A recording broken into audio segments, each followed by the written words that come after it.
Russia now accuses Kyiv of shelling the Russian town of Shebenka near the border with Ukraine.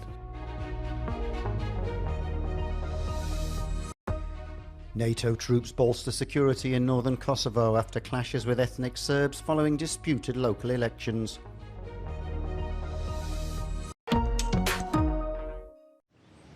Russia is now accusing the Ukrainian army of shelling the Russian town of Shebekina and the occupied territory of Luhansk. Posting on Telegram, Governor Vyacheslav Gladkov said many apartment blocks and private houses have been damaged and cars burned down. 4 people are reportedly injured. In Ukraine's Luhansk region, strikes have killed 5 and injured 20 more, according to the Russian-appointed officials in the occupied territory.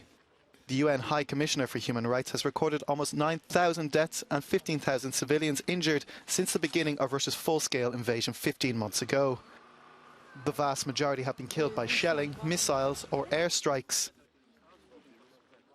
The UN report does note that this figure could be much higher, citing data collection problems due to hostilities.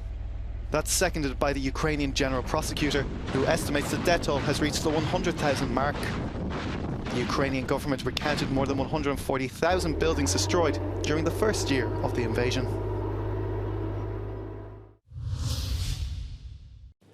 Since the start of May 2023, Russia has increasingly ceded the initiative and is reacting to Ukrainian action rather than actively progressing towards its own war aims. This is the latest assessment by the UK Defence Ministry. According to its latest intelligence update, during May 2023, Russia has launched 20 nights of one-way attack uncrewed aerial vehicle and cruise missiles attacks deep inside Ukraine. Russia has had little success in its likely aims of neutralizing Ukraine's improved air defenses and destroying Ukrainian counterattack forces. On the ground, it has redeployed security forces to react to partisan attacks inside western Russia. Now, the Institute for the Study of War assesses that the tempo of Russian and Ukrainian offensive operations in the Bakhmut direction remains low. The Ukrainian General Staff reported that Russian forces did not conduct offensive operations in the Bakhmut direction on the 30th of May. It is a similar assessment in the south, where Russian forces did not conduct any confirmed ground attacks in the southern axis on the 30th of May. The Ukrainian General Staff and Ukrainian Deputy Defense Minister Hanna Maliar reported that Russian forces are conducting defensive operations in the southern operational direction in Kherson and Zaporizhia regions. The UK Defense Ministry adds operationally Russian commanders are likely attempting to generate reserve forces and position them where they believe a Ukrainian counterattack will occur. However, this has probably been undermined by uncommitted forces instead being sent to fill gaps in the front line around Bakhmut. Troops from the NATO-led peacekeeping force KFOR have been bolstering up security around municipal buildings in northern Kosovo. Peacekeepers have sealed off the area where clashes with ethnic Serbs on Monday left 30 KFOR troops injured. At the heart of the unrest is a mayoral election. The violence has raised fears of instability in the Balkan hotspot and prompted NATO to announce that it will send another 700 more personnel. KFOR, the NATO forces, will take all necessary actions to maintain a safe and secure environment for all citizens in Kosovo. And we will continue to act impartially in line with our United Nations mandate. Behind the scenes, intensive diplomatic efforts are being made to take the heat out of the situation. Serbian President Aleksandar Vučić has called on ambassadors from the so-called Quint countries, France, Germany, Italy, the UK and the US, to guarantee the security of Serbs in Kosovo. Meanwhile, in a video message issued on Tuesday evening, Kosovo Prime Minister Albin Kurti insisted the mayors elected on April 23rd are the only ones with a legitimate right to be in the municipal buildings. The unrest has grown out of a confrontation that unfolded last week after ethnic Albanian officials elected in votes overwhelmingly boycotted by Serbs entered administrative buildings to take office. When Serbs tried to block them, Kosovo police fired tear gas to disperse the crowd. More violence followed when Serbs clashed with NATO peacekeepers.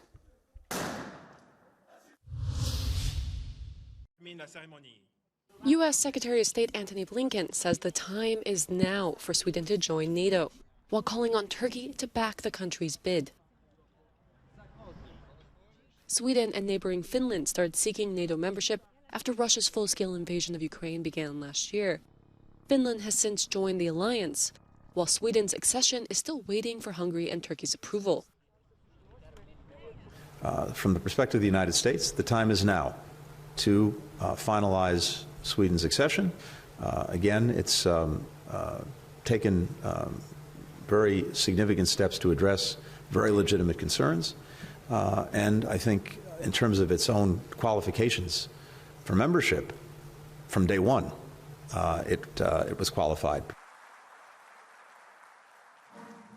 Turkey accuses Sweden of being too soft on groups Ankara considers to be terrorists, especially members of the Kurdish Workers' Party, a group it has outlawed. A series of Quran-burning protests in Stockholm has also caused controversy in Turkey. The U.S. administration and NATO's chief remain upbeat that before the alliance's summit in July, Sweden will be able to raise its flag, just like Finland, to mark its membership.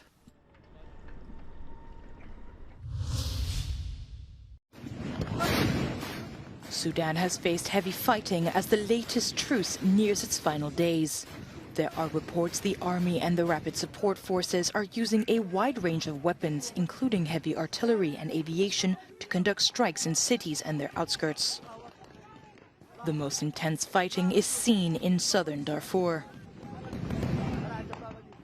Army Chief Abdel Fattah el-Burhan has said his men are ready to fight until victory while visiting positions in the capital.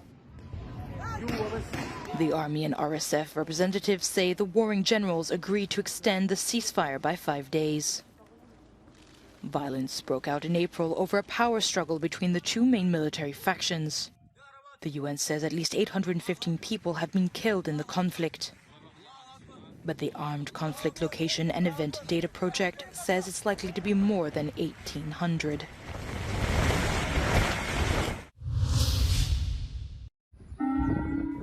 Residents of Okinawa, Japan were woken up on Wednesday to the sound of a missile alert.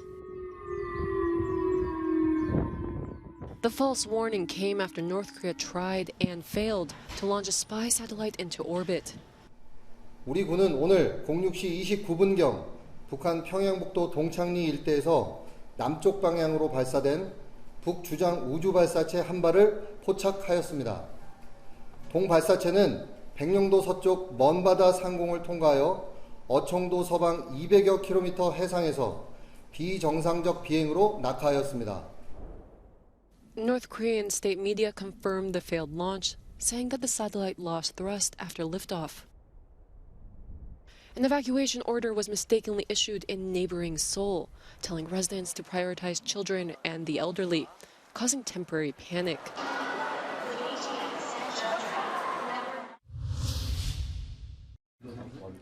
French trade union leaders are calling on members to take part in another large-scale day of action against pension reform on June 6th.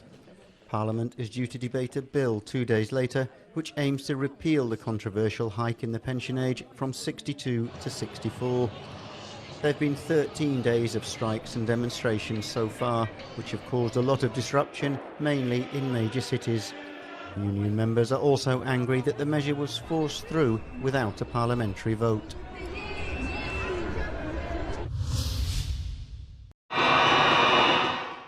Thousands of Romanian teachers are back on the streets in Bucharest, calling for better pay, more investment in education, and for a reform of the system.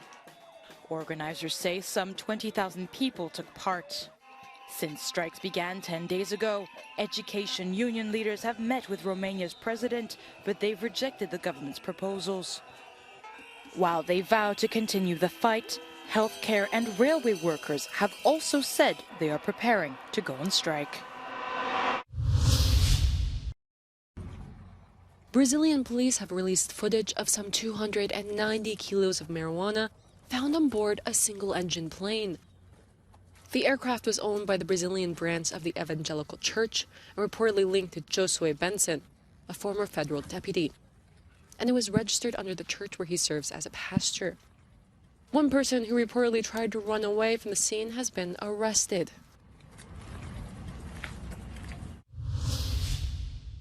Hello from Sweden. Hello. We are from Cyprus. Fans from all over Europe are in Budapest for the Europa League Cup final on Wednesday between Seville and Rome. Of course, most of them will be from Spain and Italy. Organisers have set up a fan zone in the heart of the city at Hero Square, where people can gear up for the match. I came to watch UEFA Europa League Cup final in Budapest, and I'm very happy about the organisation. I hope we're going to watch very nice football tomorrow. And I wish good luck for both of the Italian and Spanish teams. I support Arsenal, but Arsenal are now in the Europa League final. But too bad, Rome is my second favourite team. Thank you. Thank you. Forza Roma. Forza Roma! Fans have been arriving in Budapest ahead of the final, enjoying the city and checking out the area around the Puskás Arena, where up to 60,000 fans will watch the game. Coming here, kind of supporting football, watching a nice final and the football quality here in Budapest for the first time. And of course, my heart has a Moroccan origin, so I'm going to go for Sevilla. We got two Moroccan players up playing down there. You got Bono, the goalkeeper, and Nassiri, so the striker. You've got these two good players. The match is due to kick off at 9 p.m. Central European Time. Egyelőre nem sok mozgás látszódik itt a budapesti Puskás arénánál, de az előkészületek már zajlanak a szerdai Europa Liga mérkőzés előtt, amelyre több tízezer szurkolót várnak. A foci drukkerek még a város turizmusát is fellendítik. Senuda Nóra, Euronews, Budapest.